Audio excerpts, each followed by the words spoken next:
Hello students, welcome to my channel reasoning and English की दुनिया। और कैसे हैं आप लोग? होप सभी अच्छे होंगे। और हाँ, कल की क्लास मिस हो गई थी उसके लिए सॉरी, बट हाँ हम आने वाली क्लास को कंटिन्यू करेंगे। और कभी कभी अगर मिस हो भी जाए तो उसके लिए टेंशन नहीं लेनी है, क्योंकि हम पूरे सिलेबस को कवर करेंगे। तो लास्ट क्लास में हमने पढ़ा था नाउन के बारे में इन डिटेल। आज हम पढ़ेंगे प्रोनाउन के बारे में और उनके कुछ काइंड्स। तो चलिए हम स्टार्ट करते हैं प्रोनाउन से। सबसे पहले हम जानेंगे प्रोनाउन की डेफिनेशन क्या होती है। A word that is thus used instead of a noun is called a pronoun. Pronoun हम ऐसे शब्दों को बोलते हैं जो नाउन की जगह पे यूज किए जाते हैं। Pronoun mean for a noun, यानी कि प्रोनाउन का मतलब ही होता है नाउन के लिए। चलिए इसे हम एग्जाम्पल से समझते हैं और अच्छे से समझ में आएगा। फर्स्ट एग्जाम्पल लेते हैं। Mohan is a good boy. Mohan एक अच्छा लड़का है। He is my brother. वह मेरा भाई है। यहाँ पे मोहन क्या है? नेम ऑफ अ पर्सन है, यानी कि नाउन को डिनोट कर रहा है, नाउन को डिफाइन कर रहा है, ये नाउन है। बट यहाँ पे हम क्या आगे बोल रहे हैं नेक्स्ट सेंटेंस में? ही इज माई ब्रदर, वह मेरा भाई है। तो जो यहाँ पे ही का यूज हो रहा है ये मोहन के लिए ही हो रहा है कि मोहन एक अच्छा लड़का, वह मेरा भाई है। बट यहाँ पे हम मोहन ना लिखकर लिख रहे हैं ही, यानी कि ये हो गया हमारा प्रोनाउन।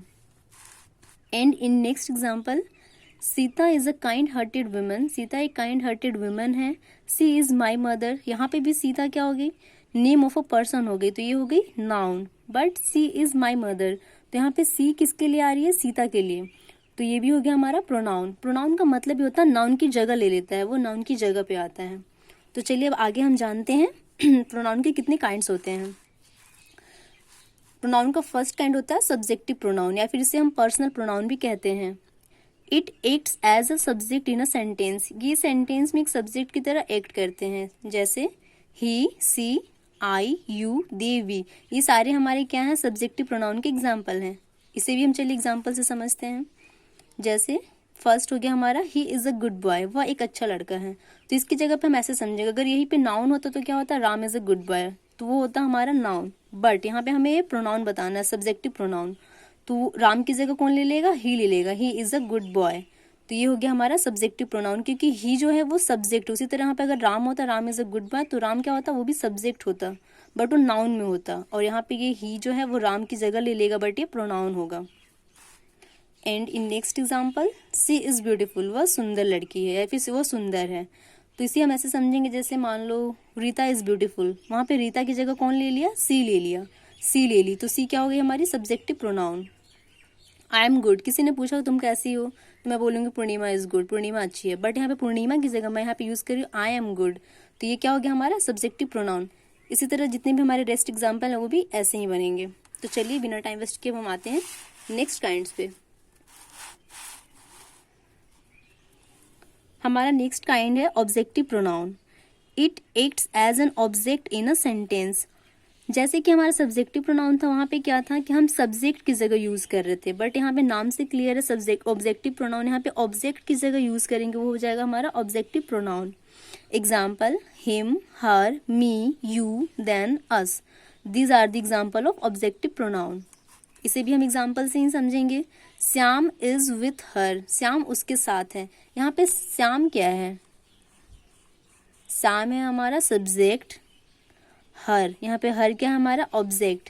तो ऑब्जेक्टिव प्रोनाउन का मतलब ही होता है कि ऑब्जेक्ट इन अ सेंटेंस, जो कि सेंटेंस में ऑब्जेक्ट को डिनोट करते हैं, उसे हम कहते हैं ऑब्जेक्टिव प्रोनाउन। तो यहाँ पे हर क्या हो गया? ऑब्जेक्ट हो गया।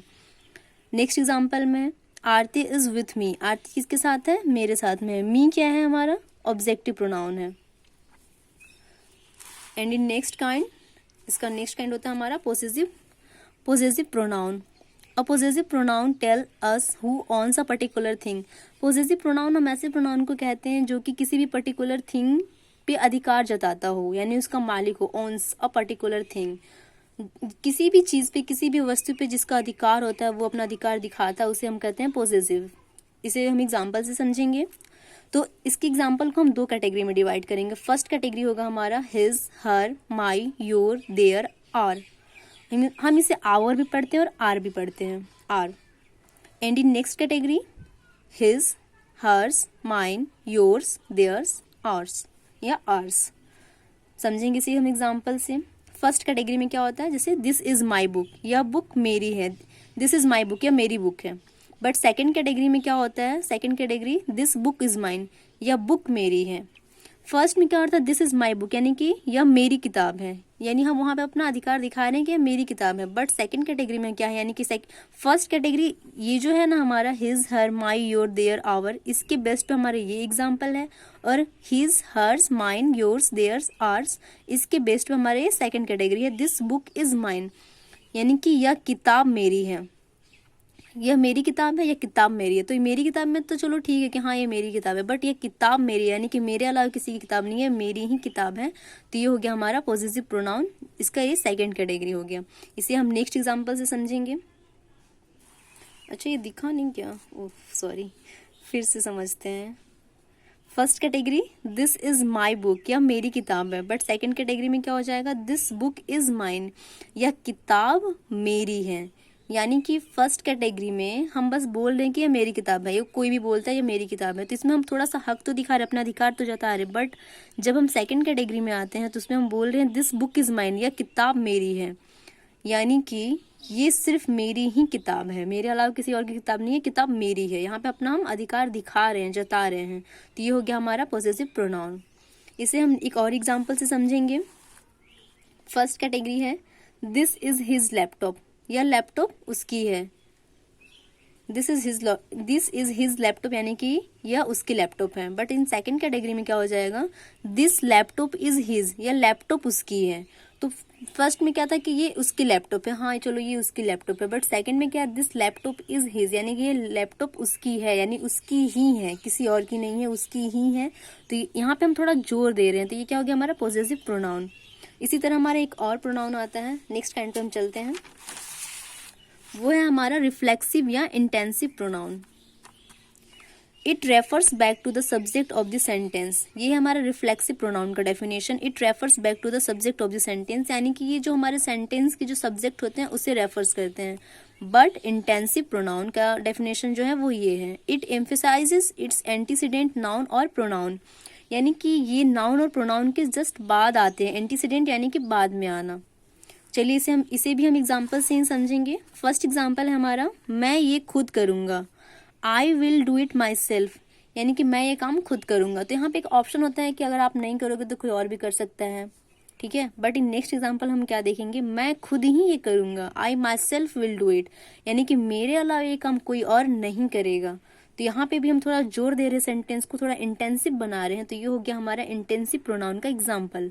बट जो फर्स्ट था वो था हमारा रिफ्लेक्सिव प्रोनाउन का एग्जाम्पल, यानी कि वहाँ पे ऑप्शन क्रिएट हो सकते हैं कि अगर आप नहीं करोगे तो कोई और भी कर सकता है।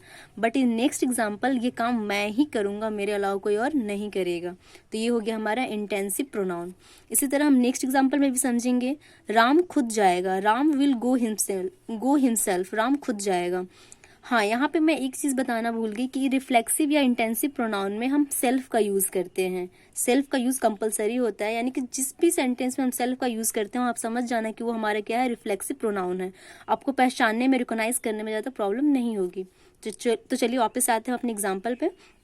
राम खुद जाएगा, Ram will go himself, Ram खुद जाएगा, यानी कि राम खुद जा रहा है या खुद चला जाएगा, या फिर राम नहीं भी जाएगा तो कोई दिक्कत नहीं। बट यहाँ पे क्या है, राम खुद ही जाएगा, राम हिमसेल्फ विल गो, यानी कि राम के अलावा कोई नहीं जा सकता, कोई नहीं जाएगा, राम खुद ही जाएगा।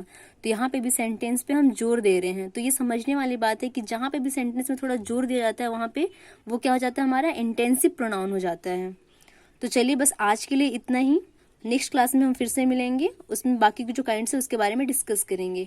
अगर आपको मेरा वीडियो पसंद आया हो तो लाइक करें, सब्सक्राइब करें, कमेंट्स करें और हाँ अपने दोस्तों के साथ शेयर करें। तब तक के लिए घर पे रहिए, सेफ रहिए, खुश रहिए और पढ़ाई करते रहिए। Thank you.